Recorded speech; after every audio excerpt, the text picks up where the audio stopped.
People always assume betrayal begins with desire, but sometimes it starts with something far more dangerous: comfort. That quiet, sneaky kind of comfort that makes you believe nothing in your life could ever collapse, that you could never be the one to light the match. Sometimes the people we hurt the deepest are the ones who would have walked through fire for us. And I used to tell myself I was a good wife, loyal, caring, understanding, the woman who held the center of our family without ever letting it slip. For almost 2 decades, my life with Raymond looked calm, steady, unshakable. He wasn't dramatic or fiery. He was consistent, responsible, the kind of man who kept every promise he ever made, the kind of man other women whispered about and said, "Hold on to him." Men like that don't come around twice. The passion between us had faded over the years, sure, but the safety was still there. The trust, the quiet sense of, we're fine. We'll always be fine. Or at least, that's what I believed. Right up until the moment I proved myself wrong in the worst way possible. So before you judge me, before you decide whether I'm a villain or just a woman who made a mistake she can never undo, stay with me. Because the truth of what happened next isn't simple, pretty, or kind. And by the time you reach the end, you might see how easy it is to destroy the one person who would have burned the world down just to keep you warm. My name is Grace Miller, and this is how I single-handedly destroyed the one love that never failed me. Raymond worked long hours as a renewable energy consultant. He left before sunrise, came home after dark, buried in data sheets and client calls. I spent my days translating files in French, German, and Spanish for an international firm. From the outside, our life looked spotless. 2 careers, a comfortable home, a marriage that never caused trouble. But inside I felt like I was fading into the wallpaper of my own life. Somewhere over the years, our laughter turned into nods across the dinner table. We stopped holding hands. Date nights became discussions about bills, deadlines, and appliances that needed replacing.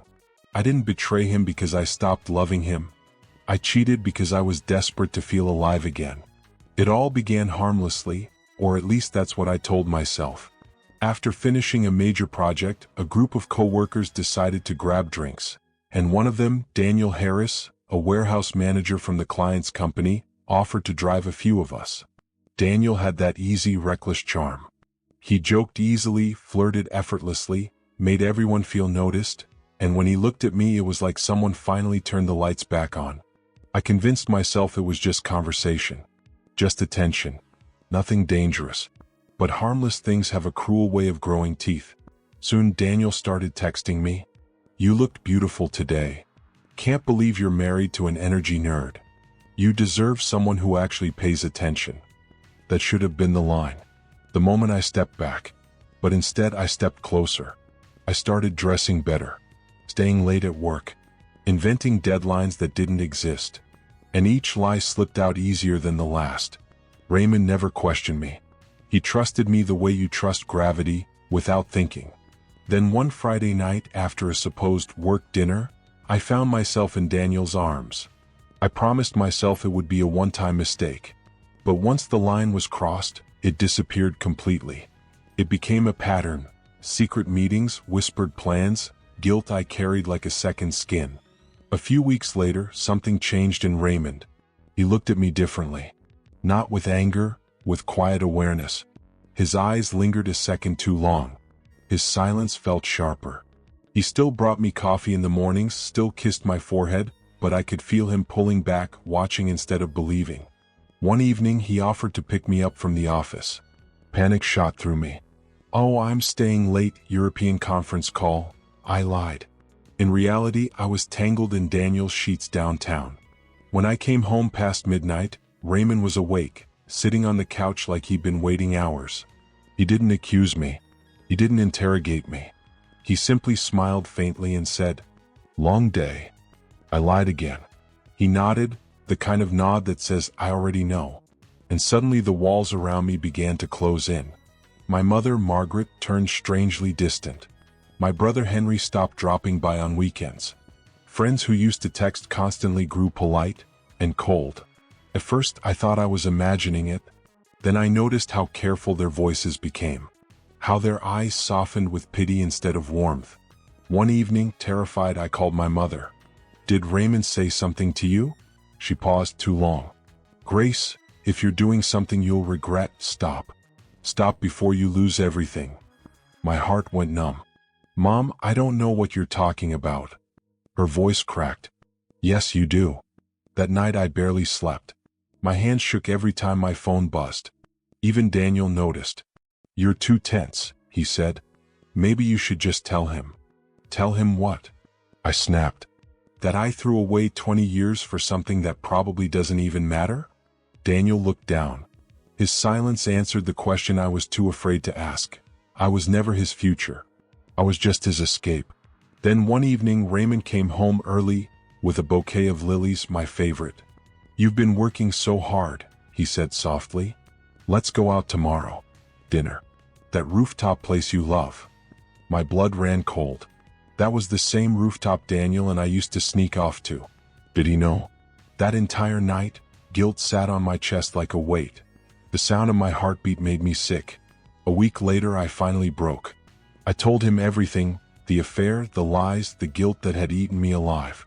I sobbed until my throat burned. I begged him to scream at me, to hate me, to break something. He didn't. He reached across the table, took my shaking hand and whispered, "Maybe we both changed. Maybe we can still fix this." That mercy hurt more than any rage ever could. Then he said he wanted to meet Daniel, man to man, to understand who he was. I begged him not to, but Raymond insisted. "If we're going to rebuild trust," he said, "I need to see the man you risked us for." Against every instinct I agreed. The next night, the three of us sat at that same rooftop bar, the same table where everything had begun. My hands were trembling so badly I could barely hold my glass. Raymond was calm. Too calm. He asked Daniel polite questions. Work, hobbies, casual talk. Then, mid-conversation, he set his drink down, looked Daniel dead in the eyes and said, "I've known about this for 3 months." He didn't raise his voice. He didn't look away. Every meeting, every lie, every text. I saw all of it. Daniel went pale. My breath stopped. "I gave Grace a choice," Raymond added. "Me or you. And she chose me." Then he stood, placed a folder on the table, divorce papers, and walked away without a single glance back. Daniel left minutes later without saying goodbye. And I sat there alone, staring at the lights of the city below, realizing my life hadn't just cracked. It had shattered completely. I tried calling Raymond for days. No answer. When the papers arrived, I signed them without protest. My mother wouldn't speak to me. My brother barely looked in my direction. Friends avoided me like a stain that wouldn't wash out. Even Daniel disappeared, transferred out of state, gone without a word. I was left with an empty apartment, a ruined reputation, and the heavy echo of my decisions. And I foolishly thought the worst part was losing. Raymond, I was wrong. The real punishment was realizing who I had become. After that rooftop night, the version of myself I thought I knew, the loyal wife, the grounded woman, collapsed entirely. I'd wake up reaching for Raymond's warmth, expecting to hear him in the kitchen making coffee, humming like he used to. But the house was silent. A suffocating, crushing silence that followed me from room to room. The divorce moved faster than I was prepared for. Raymond didn't argue, didn't demand money, didn't raise his voice. He simply let me go. And somehow that made it hurt more. That should have been the moment where things finally felt real. But instead, it only made everything ache more. We sat across from each other in the lawyer's office. Two people who once shared a home, a life, a quiet future we thought was certain. Now we were just strangers signing documents. His face was calm in a way that cut deeper than anger ever could. He had already detached, already stepped out of the world we built together. I wanted him to shout, to accuse me, to give me something sharp enough to lessen the guilt clawing inside me. But Raymond didn't offer anger. He simply picked up the pen, signed his name with steady hands, thanked me for my honesty, and walked out as though closing a door behind him forever. And just like that, 2 decades dissolved in seconds. My mother, Margaret, stopped coming by. When I called, her voice was cold and tired.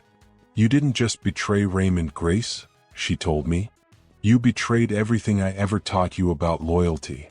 I tried to explain, to soften the edges of what happened. But there wasn't anything to soften. I had cheated. I had lied. That was the truth. Henry, my brother, wasn't any gentler. He came by to pick up a few things Raymond left behind.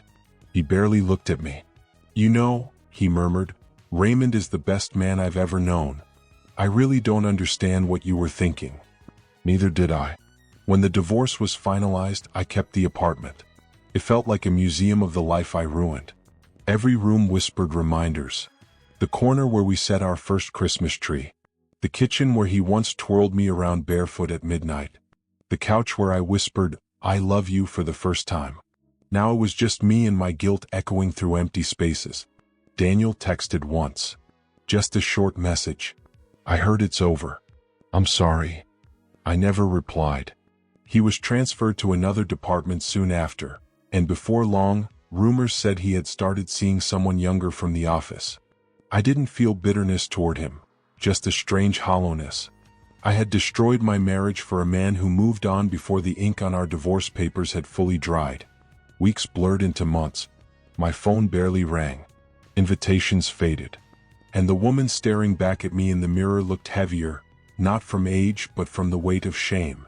Eventually I started therapy. Dr. Reeves, gentle and patient, listened without judgment. You're punishing yourself, she told me one afternoon. You think sitting in guilt counts as redemption. It doesn't. Guilt just locks the door and throws away the key. I nodded, but inside I believed I deserved every bit of that prison. A year later, I heard Raymond had moved to Seattle. A mutual friend mentioned he'd gotten a major promotion as a senior consultant. He looks happy, she added softly. Really happy. I smiled politely. Then I cried alone in my car for almost an hour. It was strange. I had prayed for forgiveness, prayed he'd look at me with love again. But now, hearing he was thriving without me hurt in a new, sharper way. It meant I was never as irreplaceable as I believed. 2 years after the divorce, I wrote him a long message. I don't even know why. Oh, closure? Desperation? I apologized. I told him I finally understood the depth of the pain I caused. I told him I would undo everything if I could. He read it, and that was it. A few days later, I realized he had blocked my number. That same night, I deleted every photo of us. Anniversaries, vacations, silly moments. I told myself it was part of healing, but really, I just couldn't bear the sight of what I'd thrown away. Life shrank into a quiet loop. Work, sleep, groceries, silence.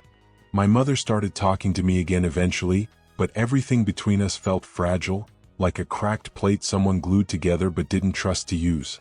Henry visited during holidays. Sometimes he'd mention Raymond without even realizing the knife he was twisting. He's doing great in Seattle. Lots of travel, new company. He's thriving. I'd force a smile and say the only honest thing I could. He deserves it.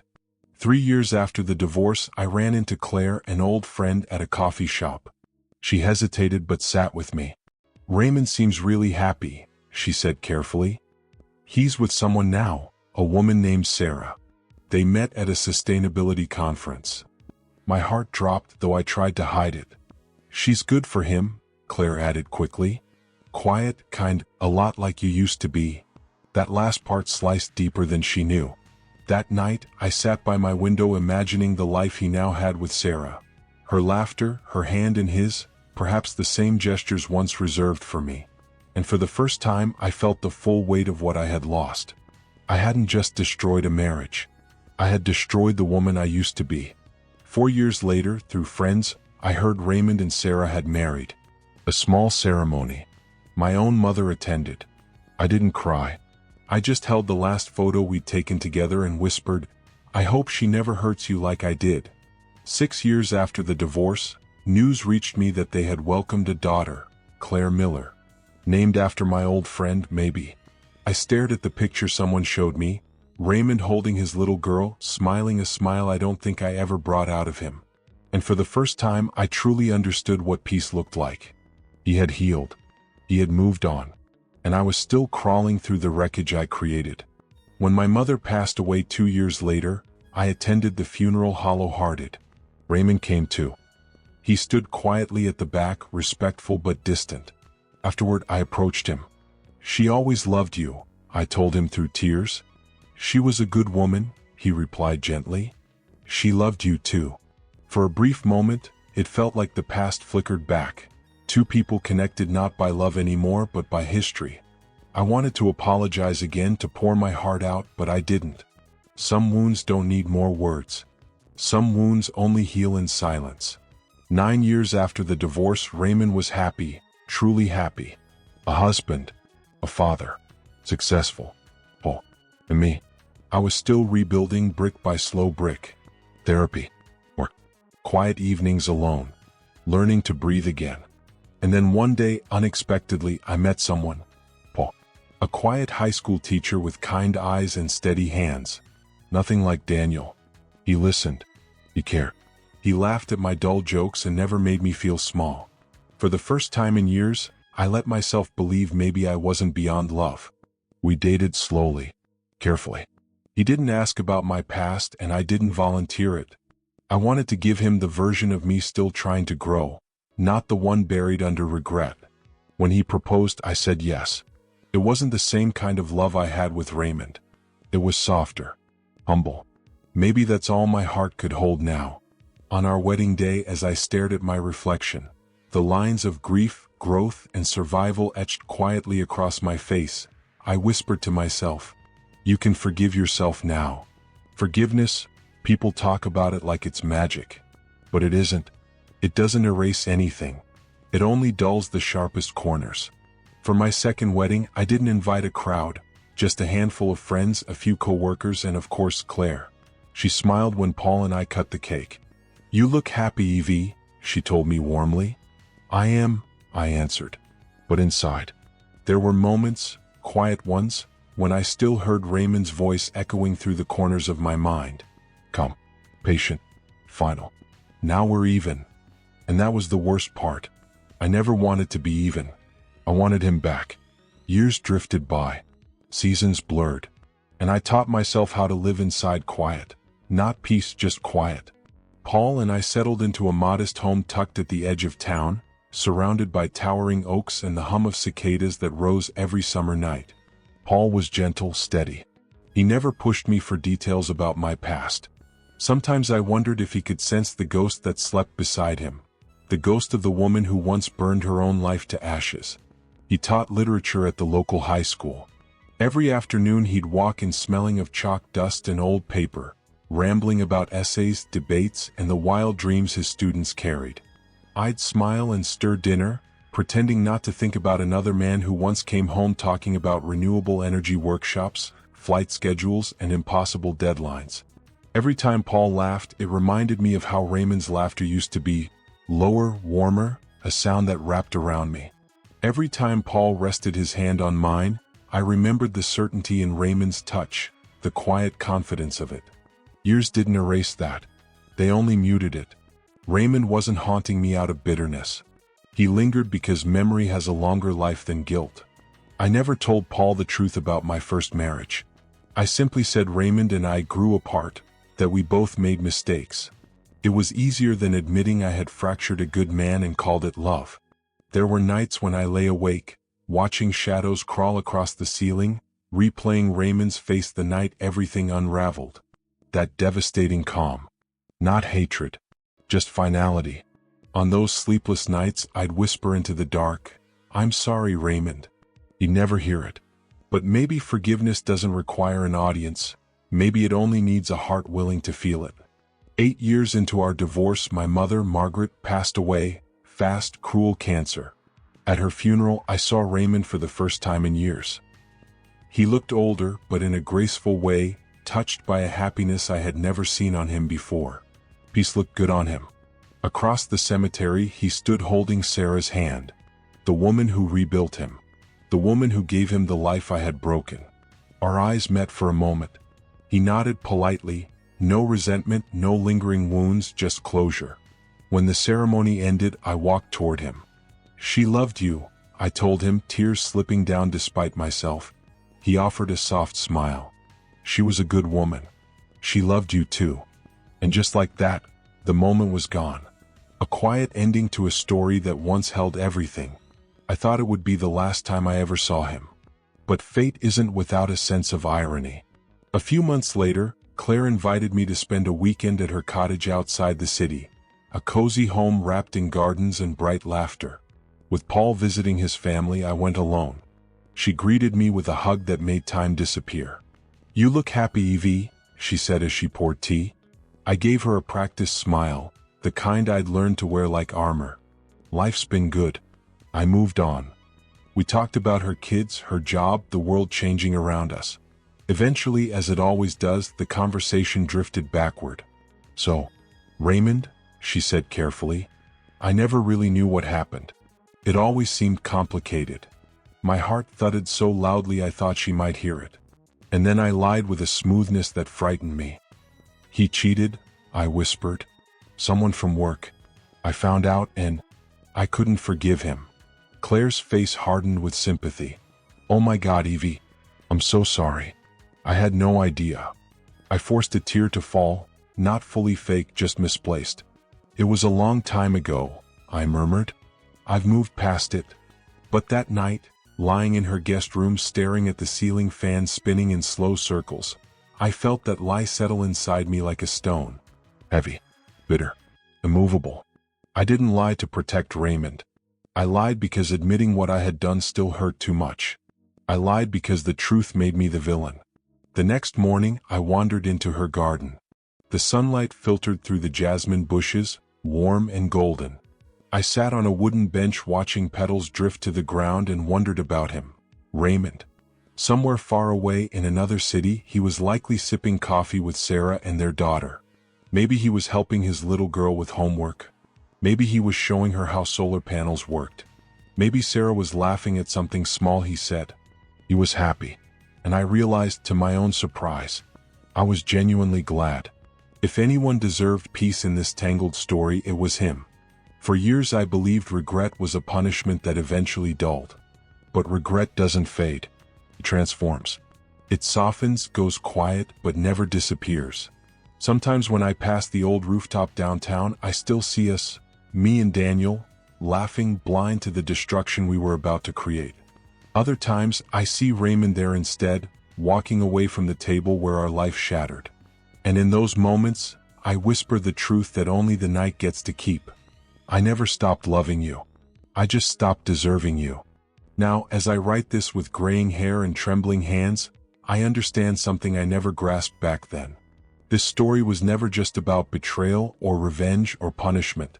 It was about a woman who confused thrill with love, who mistook quiet for peace, who didn't realize until far too late that some mistakes don't fade with time. They settle into your bones and become a part of you.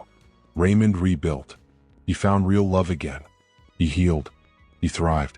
And me? I learned to live with the echo of everything I destroyed, a sound that never truly stops. The world believes he cheated, that I was the victim, that I walked away wounded and betrayed. But the truth, the real, unfiltered, uncomfortable truth, will die with me, because sometimes it's easier to cling to a lie than confront the kind of truth that keeps breaking your heart long after everyone else has moved on. If this confession stayed with you, don't forget to subscribe to Dark Infidelity Stories, where secrets unravel, truths cut deep, and every story reminds us how fragile loyalty can be. And please like, share, and comment to support the channel. Because in the world of infidelity, every voice, every wound, and every truth matters.